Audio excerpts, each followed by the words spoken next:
Welcome to my channel Ghumakkar chef Dean. कैसे हैं आप? आशा करते हैं बढ़िया होंगे। तो भाइयों, आज जिस टॉपिक पे हम बात करने जा रहे हैं वो बहुत बहुत बहुत इम्पोर्टेंट है। बेसिकली उन भाइयों के लिए जो होटल इंडस्ट्री में काम करते हैं और बेसिकली जो शेफ हैं। आप लोग सोच रहे होंगे ऐसी कौन सी बात है। तो भाइयों, मैं आज जिस टॉपिक पे बात करूंगा वो है कि जब आपकी विदेश में नौकरी लगती है तो आपको किन बातों का ध्यान रखना चाहिए, इंटरव्यू देते समय किन बातों का ध्यान रखना चाहिए ताकि आपको एक अच्छी बेनिफिटेड नौकरी मिले। ठीक है, वो गलतियां ना कीजिए जो मैंने की हैं या किसी और ने की हैं विदेश में नौकरी करते समय। ये सब चीज़ें मैं अपने एक्सपीरियंस से बता रहा हूँ ताकि आप वो गलती ना कर सकें और आप हमेशा फायदे में रहें। तो भाई, हमारी सबकी ज़िंदगी में एक ना एक मौका ज़रूर आता है जब हमें विदेश में काम करने का मिलता है। ठीक है, और जब हमारे पास ये ऑफ़र आता है तो हमारे दिमाग में यही चलता है कि हम कैसे जाएंगे, क्या सैलरी होगी, कौन सी पोजीशन मिलेगी, क्या मांगूंगा उनसे। ठीक है, ये सब सवाल आते हैं। तो बेसिकली जब भी हमारे पास जॉब आता है तो दो तीन रिसोर्सेज होते हैं जिनसे हमें नौकरी मिलती है। सबसे पहले हमारा कोई जानकार जिसे रेफरेंस कहते हैं, या कोई कंसल्टेंसी।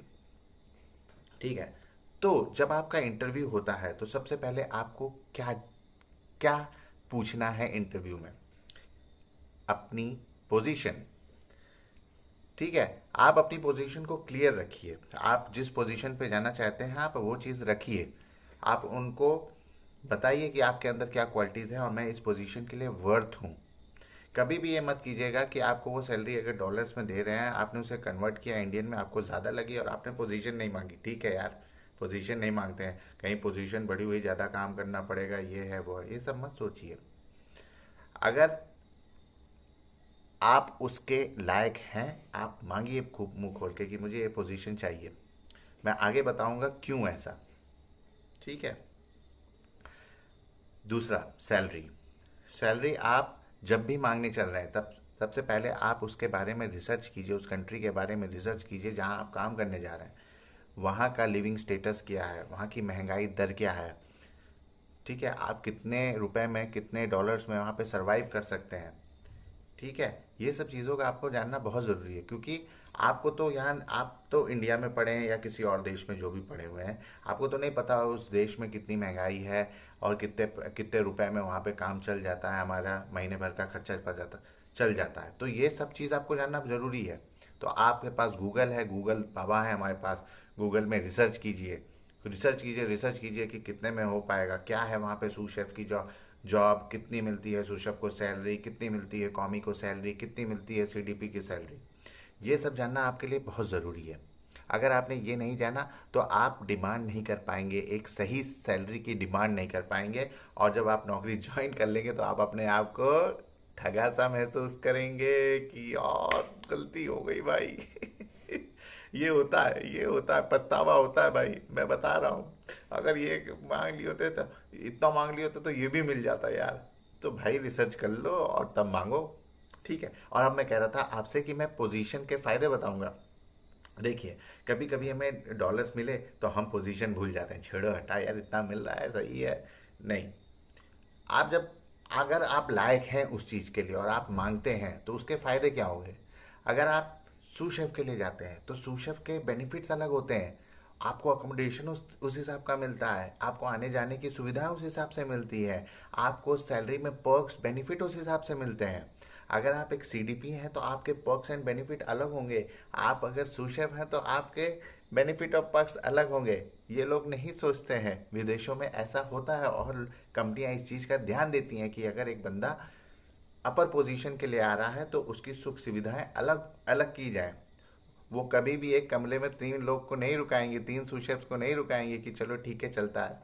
नहीं, विदेशों में इस चीज़ों का ध्यान रखा जाता है। अगर अच्छी पोजीशन का बंदा है तो उसे अच्छी चीज़ें दी जाती हैं, अच्छी अकोमोडेशन दी जाती है।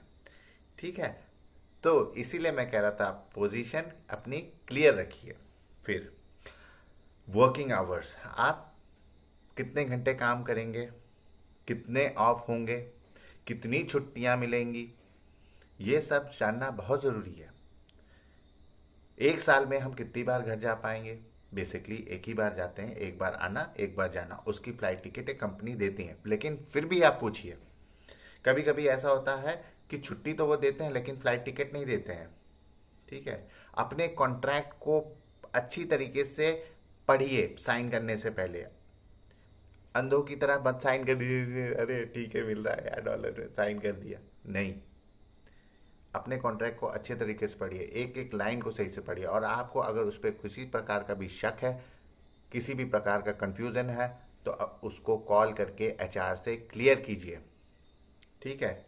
सारी चीज़ें कंपनी की मत मानिए। जो आपको ठीक लगता है कि ये चीज़ गलत है, मुझे इस चीज़ पे बात करनी चाहिए, या मुझे ये चीज़ मुझे कम मिल रही है, तो उस पर बात कीजिए। आप बात कीजिए कि आपको ग्रेजुटी मिलेगी कि नहीं। Gratuity means tips as a service charge, मिलेगा कि नहीं मिलेगा। कंपनी, कभी आप मन में सोचते हैं अरे इतनी बड़ी कंपनी है सर्विस चार्ज तो देती ही होगी, पता चलता है बाबा जी का ठुल्लू मिलता है वहाँ पे, कुछ भी नहीं मिलता है। ठीक है, क्योंकि कहते हैं आप बड़े पोजीशन पे आ रहे हैं, आपको कुछ नहीं मिलेगा। दूसरी बात, वर्किंग आवर्स, मैंने बोला आपको कितने घंटे काम करना है, क्यों? 8 घंटे का वर्किंग आवर्स होता है यहाँ पे। 8 घंटे बाद शिफ्ट चेंज हो जाती है। उसके बाद अगर आप काम कर रहे हैं, क्या आपको ओवर टाइम मिलेगा? पूछिए, पूछिए उनसे कि क्या मुझे ओवर टाइम मिलेगा। अगर वो कहते हैं हाँ मिलेगा तो बढ़िया बात है, अगर नहीं मिलेगा तो भी आप पूछिए क्यों नहीं मिलेगा। तब आपको वो रीज़न ये देंगे कि आप बड़ी पोजीशन के लिए हैं, आप परमानेंट बेसिस पे आ रहे हैं, आपकी फिक्स सैलरी है, तो ठीक है चलिए। अगर सबके साथ ऐसा है तो मेरे साथ भी हो रहा है, कोई दिक्कत की बात नहीं है।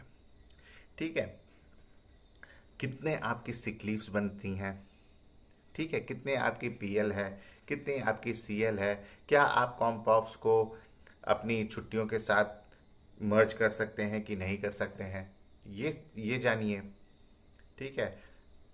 कोई भी चीज़ ये मत सोचिए कि ऐसा तो होता ही होगा, ऐसा तो होता ही होगा। नहीं भाइयों, इस डिलेमा में मत रहना, हर एक पॉइंट को क्लियर करना है। एक बार आपने कॉन्ट्रैक्ट साइन करके भेज दिया और आप फ्लाई करके उस जगह पे पहुंच गए और आपने नौकरी ज्वाइन कर ली, उसके बाद कोई इफ़ ना कोई बट, आपको उस तर्ज पे काम करना पड़ेगा। और उस चीज़ को कहते हैं अकॉर्डिंग टू द बुक्स काम करना। ठीक है, जो बुक्स में है, जो आपके कॉन्ट्रैक्ट में है, आपको वो करना पड़ेगा। फिर आप ये नहीं कह सकते हैं अरे मेरी सैलरी देखिए कितनी कम है, मैं इतना में नहीं काम कर सकता। ये सब नहीं बोलेंगे, चाटा ही पड़ेगा, लपड़ ही देंगे वहाँ पे। तो भाइयों, ये सब चीज़ें जानना बहुत ज़रूरी है। ये गलतियाँ कभी भी मत करना। ठीक है। एक चीज़ और मैं आपको ऐड करूँगा, जब आपकी सैलरी आप पूछते हैं उनसे, तो आप उनसे पूछिए मुंह खोल के कि मेरी नेट सैलरी क्या है।